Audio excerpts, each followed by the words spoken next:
It began as a normal day at a national bank in Texas. Then, Santa walked in, followed by 3 men. About a dozen people were inside.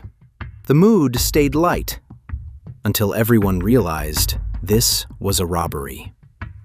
Panic hit instantly. One man drove the workers toward the vault, while the others swept the counters clean, emptying cash deposits. But this was 1920s Texas. Getting out wasn't going to be easy. Texas was offering a $5,000 bounty per bank robber. Word spread fast. Civilians rushed to block the entrance. A gunfight exploded.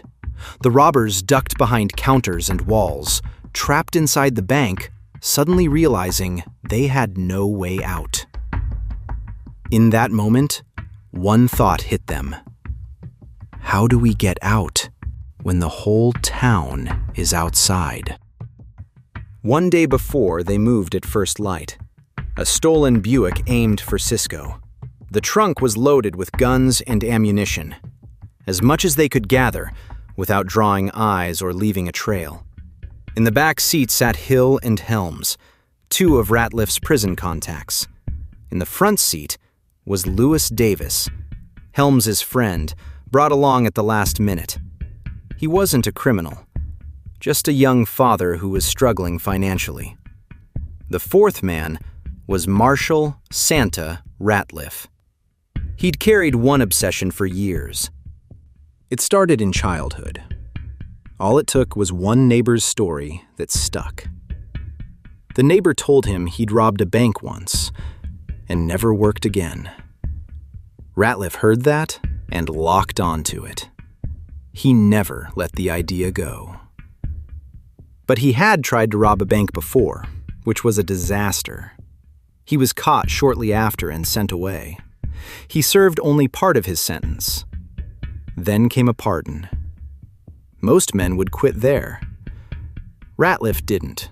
He went straight back to the same plan, determined to finish the way he'd imagined, clean in his head. To keep eyes off him, they borrowed a Santa costume. People in town knew his reputation well. The disguise was critical. They chose the National Bank. Christmas was chosen deliberately. That's when banks were holding the most cash. It meant the biggest payday. And in Texas, bank robberies weren't rare. They wanted their cut. But Christmas changed the conditions, too. The reward for catching robbers was huge. That detail turned the town into a spotlight, hungry and watchful. It worked against them. While Ratliff stayed confident, the others had doubts. Ratliff got dropped off a few streets away, out of the public view. The others rolled behind the bank, slow and careful. They tucked the car into the alley, hidden in shadow, and they waited, listening for anything off script. Santa started walking calmly to the bank. He expected to disappear in plain sight, just another blur. But it was the Christmas season. The suit didn't help him blend in. It just drew more eyes. Heads turned, one after another. A small crowd formed around him, drifting in. The children were swarming around Santa. The walk became a stage for him, bright and exposed.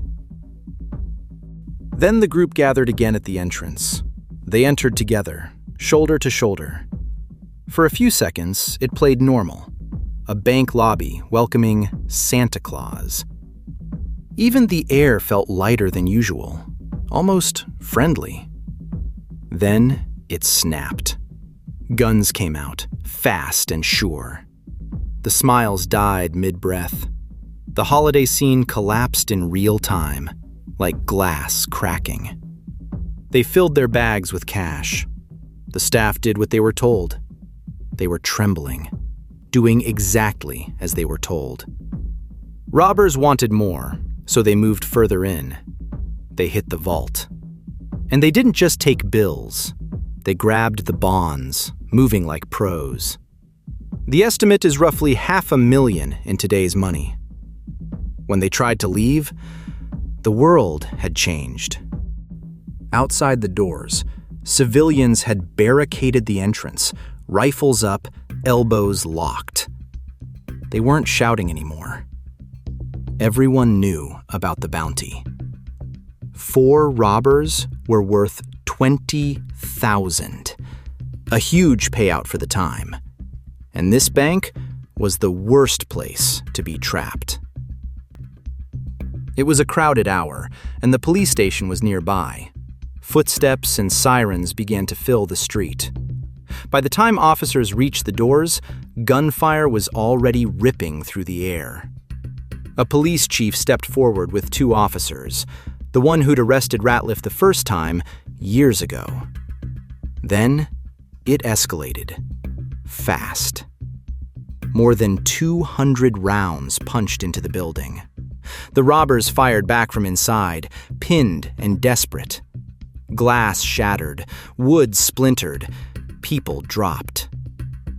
6 civilians were hit in the chaos, caught in the wrong angle. Ratliff got clipped. Davis fell hard, clearly hurt. And in that moment, it hit them. They couldn't keep this up. They needed an escape plan immediately. They kept the workers between them and the police. The threats had worked. Outside, the gunfire thinned into an echo. It was quiet, but it wasn't over. They were still listening. They moved for the back exit, staying tight. Their goal was escape, not a standoff now, before this place turned into a cage. They inched forward, counting every step, holding their breath between them.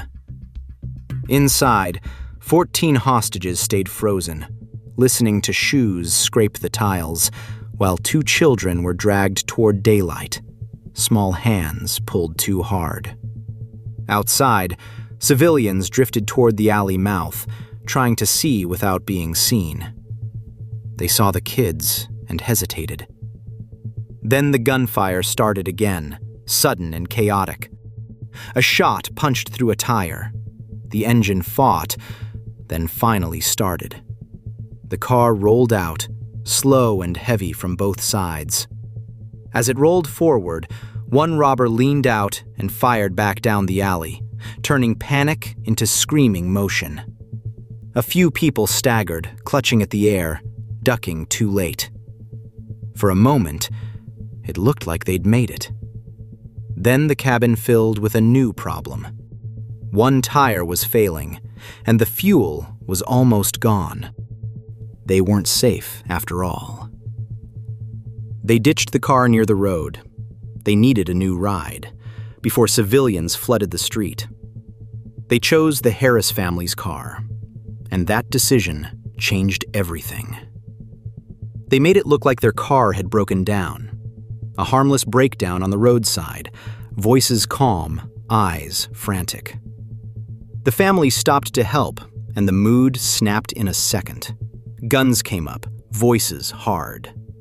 The Harris family was forced out and ran, stumbling across the gravel under the headlights. Shouted orders chased them into the dark. The robbers took the car.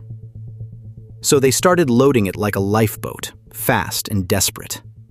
Cash first, then hostages, then Davis, badly injured, barely awake. They pushed him into the new car, weak and barely awake. When they tried to start the car, nothing worked. Woody, the teenage boy, had moved quietly, like a shadow in plain sight. He took the keys. And suddenly, they weren't leaving. From far off, voices crept closer, low and urgent, threading through the dark. The civilians were closing the gap. They swung back and dumped everything, quick. Loot into their original car, fast, again. Davis stayed behind, half-conscious. He barely answered when they spoke, eyes gone distant. The old car was weak, but it was theirs now again. A mile later, it hit them in the car. The money was vanished. Somehow they'd left it behind. In the family's car, cash and bonds sat untouched, still warm from hands. Fuel dropped to empty as they cut through open farmland. The engine coughed, then quit. Dead. No sirens yet, only wind and distant dogs barking somewhere in darkness. They abandoned the car in a field, leaving the 2 hostage kids inside. The Santa suit didn't hide them. It highlighted them tonight, brightly. By evening, a witness pointed at the photo, swallowed hard, and named Santa out loud, without blinking, without hesitation. Marshall Ratliff. Police found his partners, and Texas turned it into one of its biggest manhunts overnight. A couple days later, still dusty and running on nerves, they crossed paths with a father and his teenage son, Carl Wiley. They took the family car, no hesitation, ever. Carl stayed as a hostage. He was forced into the driver's seat, hands tight on the wheel. The men slumped in the back, hurt and worn out from days on the run. The car turned into a rolling hideout, windows down, wind in their faces. A cramped one, hot and close. Then the fuel needle dropped, little by little. They let Carl go. And the fugitives moved on foot again, melting into the brush. By then, police had read the route and set a trap where they believed the men would pass. Texas Ranger Cy Bradford waited there, among the officers in position. When the fugitives reached the area, he fired 3 shots, hitting 2 and dropping 1, Ratliff. The remaining men broke away into the woods. Their escape was slowing now, every mile costing more. After roughly a week on the run, exhaustion clung to all of them, tight as a vice in their bones. 2 days later, police finally cornered them in Graham, Texas. The chase would be described as one of the largest manhunts in Texas history. But every man tied to the robbery ended up in custody. Ratliff pleaded insanity, but the verdict still sent him to the electric chair. Later, on a night when his cell door was left unlocked, he slipped out, overpowered an officer, and shot him. After that, citizens stopped waiting in the courts. They forced their way in and took justice into their own hands. Ratliff died on November 19, 1929.